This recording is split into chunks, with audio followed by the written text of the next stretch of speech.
होत रहेला कबो कबार जीवन में। आ हम छुप के कोनो काम ना करी, हम छुप के ना करीला।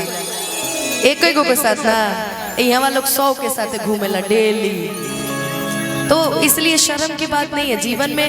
ये जितने लोग बैठे सभी को प्रेम। उसके क्या यार मत करो यार, काहे हमनी के जिंदगी बर्बाद कर रहे हो, काट देबो तोरा। ये तुमको ज्यादा भी नहीं कहेगा, वो अपनी बीवी से बहुत प्यार करता है साला। जब सूरज का शादी हो सकता है धनंजय भैया, तो जीवन में किसी की भी शादी हो सकती है। बहुत टेढ़ा था लेकिन बहुत अच्छी बीवी मिली है इसको। भगवान करे अगला साल सोहरों में हमने के चल जाए, है ना।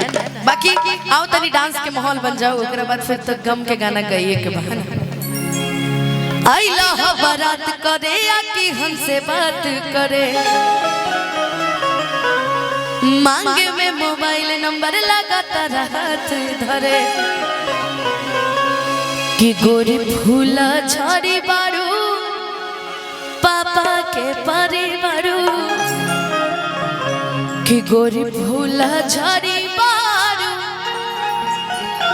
पापा के परिवारू, अलग लूप सारे तू तपा पियर फराक वाली, गज गज मारा तारुआ पियर फराक वाली।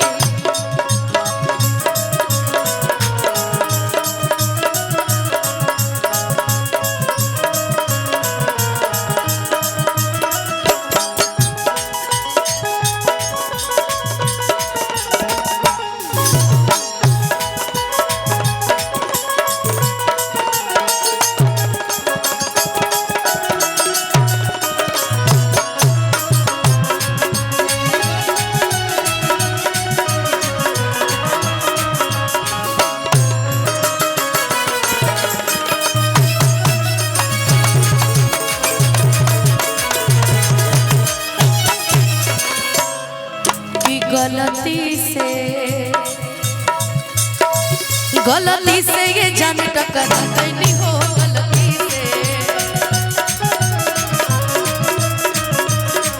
गलती से ये जान टकरा नहीं हो, गलती से।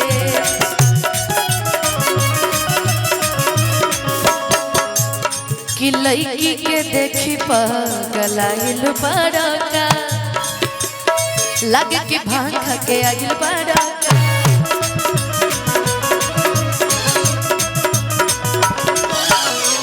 कहरत सारा बारू बुझत बड़ा बारू, कहरत सारा बारू बुझत बड़ा बारू, अब भड़केलू कैलो प मजाक। लगा था कि पुदीना की चटनी ही है ये, सही में ऐसा कलर नहीं पहन के आई है। सूरज हमको बोला है कि दीदी जानती है शिवानी को हम ही लॉन्च किए हैं इंडस्ट्री में।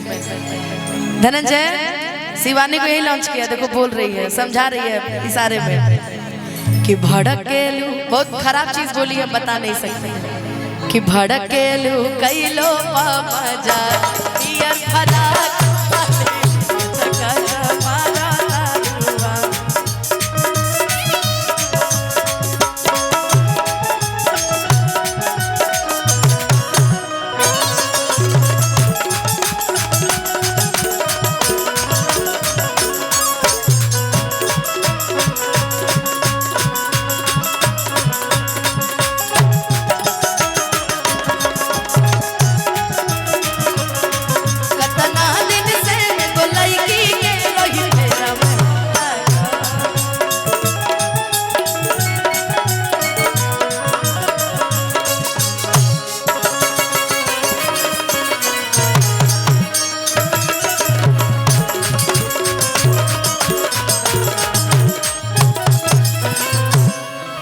कि लगने में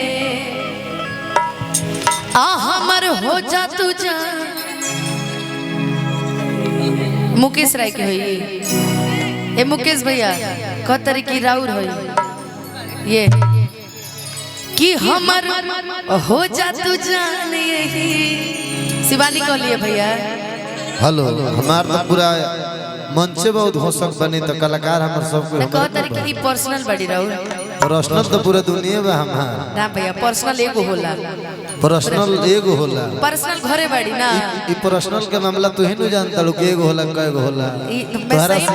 मैं सही में जान से अच्छा कोई जान नहीं। मैं सही में जान रही हूँ कि पर्सनल खाली एक ही होता है। तो वही तो पूछ रहे आपकी पर्सनल कहाँ है? तो एक एगो नु रही कहाँ है? जहाँ बाऊ बरकरार बाऊ तू बोल दे तो हम बोल दे।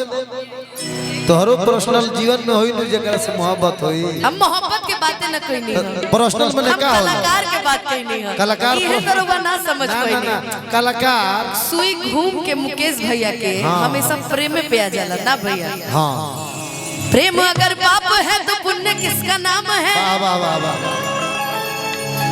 प्रेम अगर सत्कर्म है तो कर्म किसका नाम है?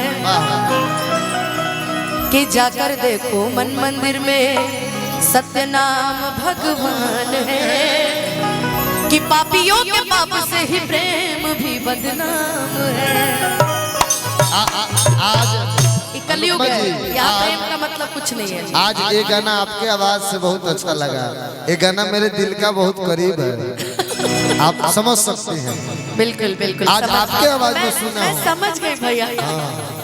ना देखो एक जीवन में सबके ओके प्रेम होला। तोरा के हमरा से भइल, हमरा के तोरा से भइल, मुकेश भैया के ढोलक वालों से, बैंजो वाला भैया से भइल, सूरज से भइल, होत रहेला कबो कबार जीवन में। आ हम छुप के कोनो काम ना करी, हम छुप के ना करीला। एक एगो के साथ ना यहाँ लोग 100 के साथ घूमेला डेली, तो इसलिए शर्म की बात नहीं है। जीवन में ये जितने लोग बैठे सभी को प्रेम। हमनी कलाकार के लाइफ पता बा के से बर्बाद बा। बुरा मत मानिए लो, ऐसे लो तो हम हमरा के पूरा बदनामे को देले बड़लो। ऐ सारा यूट्यूबर भैया लो थोड़ अगर कोनो बेस बढ़िया चीज गावत रहन त ई नारो रसम चढ़ाई जा। आ खाली नोटिस करी ल जा कि कौन सिंगर का बोलस आ कौन डांसर के का कोइलस तुरंत रसम चढ़ा देवे जा। एक बार सोचल करी जा जैसे रौरा के फैमिली वैसे हम डांसरों के फैमिली बा, ठीक बा ना? हमनियों के परिवार देखेला, रौरा अपना पेटे खातिर काम करतनी, हमनियों के अपना पेटे खातिर। अब तहार ब्रेकअप वाला ऐसे वायरल रहे जैसे लागत कि नरेंद्र मोदी में और लालू जी में झगड़ा लगल बा। हर जगह इन्हीं लोग का बस दिखता था। जिसमें नहीं भी रहता था वो बंदा उसमें पोस्टर लग जाता था, जिसमें तुम नहीं रहती थी पोस्टर लग जाता था। अगर वो सैड सॉन्ग गाया उसने उसके चक्कर में सैड सॉन्ग गाया, उसने उसके क्या यार मत करो यार, काहे हमनी के जिंदगी बर्बाद कर रहे हो? काट देबो तोरा, ई तू को ज्यादा बिगड़ गया ऐसा। नहीं पहले मुझे भी बहुत बुरा लगता था, लेकिन समय की नज़ाकत को देखते हुए मुझे मुकेश भैया ने एक बात कही थी। शिवानी भैया ने कहा अगर तुम्हारा नाम ले करके सुन, मुकेश भैया ने मुझसे कहा था कि अगर तुम्हारा नाम ले करके अगर 10 गो लोग कमा खा रहा है तो जा तो बदनामी करके तू कमा खा, खुश रहा अपना जीवन में, हमरा कोनो दिक्कत नहीं थी। बुरा चढ़ेबा तब वो ठीक बा, नीमन चढ़ेबा काहे से कि हमसे मिलबू हमार हो जाएगी। बाकी अब लोग तो 4 तरीके की बातें मुकेश भैया कहेंगे, लेकिन आपकी बातों से मैं सहमत हूं। ये लोग बर्बाद नहीं करते हैं, पहले कोई जानता था। ये बात तो है। एक बात मैं सच्चाई बता दूं, आप बताइए फिर मैं भी एक सच्चाई बताती हूँ। मैं बता रहा हूँ, ये लोग बर्बाद नहीं